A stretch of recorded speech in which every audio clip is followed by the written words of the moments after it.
A 19-year-old young man is said to have become agitated on 3 December 2015 and stabbed his mother 7 times on the left side of the chest with a kitchen knife, killing her instantly.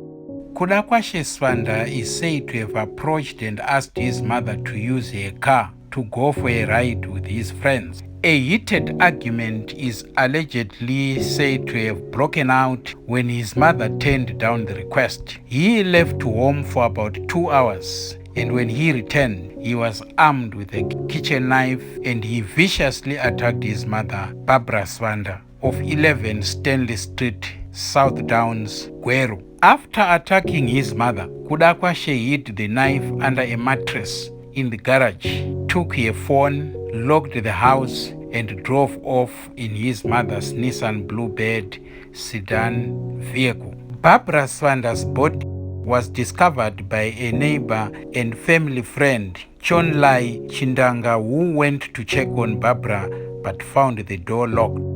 He became suspicious and tried calling her, but she was not picking the call. He thought something was fishy. He alerted the police, who broke into the house and found Barbara Swanda's body lying in a pool of blood. The neighbor said he last heard from Barbara when she was having a disagreement with Kudakwashe. The police then launched an investigation and were tipped that the suspect had been spotted in Harare, in Mbare suburb. The young man was arrested on 6 December 2015 by members of the public, who handed him over to the police. The body of the deceased was taken to Bulawayo for a post-mortem before her burial. According to neighbors, Kudakwashe often stole money from his mother and went on drinking sprees. It is alleged that after committing the crime, he took his mother's vehicle, picked up his girlfriend and another friend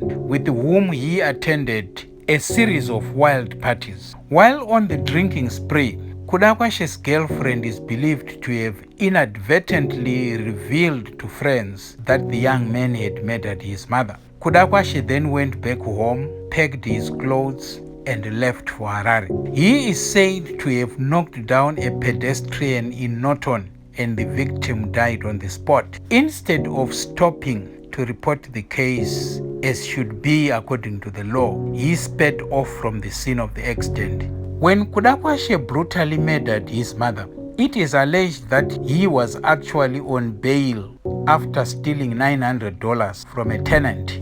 This kind of behavior was strange, considering that Kudakwashe was never short of anything, as the mother provided everything. He was a spoiled child, the neighbors said. Kudakwashe had been expelled from Thornhill High School for stealing from fellow students and from teachers' vehicles. He was said to be in Form 4 when he got expelled. He used the money that he stole to go on joyrides with friends. He was also suspected to be taking drugs and alcohol at that time. When Kudakwashe was eventually taken to court after his arrest, he is said to have confessed and given finer details of the horrendous attack on his mother. The police had indicated that he struck his mother 5 times, but Kudakwashe set the record straight. He said it was 7 times. That was a gruesome way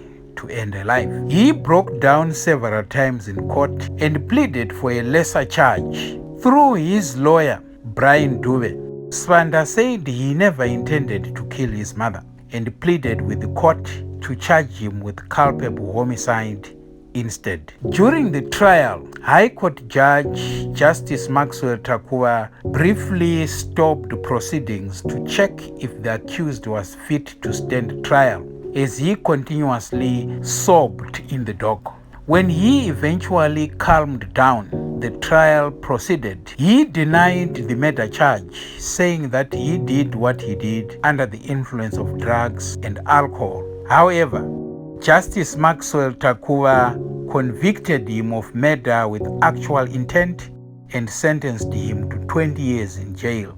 This was despite his plea that he was not in control of his faculties when he committed the crime. What are the implications of Kudakwashe's story? What lessons do we derive from this tragic story? To begin with, it appears the young man was spoiled. The mother gave in to all his requests except on the fateful day.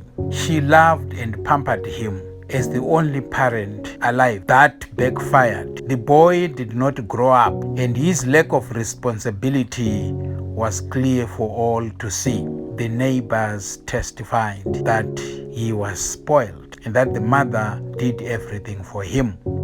Unconfirmed reports indicate that the young man was a result of a secret and adulterous affair by Barbara Swander. It is said to have sent her husband William Swander, a former soccer great, into depression, alcoholism, and eventually his death. That is when he discovered the secret. The young man's biological father is said to have fled to Ireland after being alerted that Swander knew of the affair. It is said that he died in a traffic accident 2 years after his arrival in Ireland. This matter was never properly addressed. The mother, by default, transferred her love to the child, leading to the unforeseen complications. When she then tried to put her foot down, it was too late.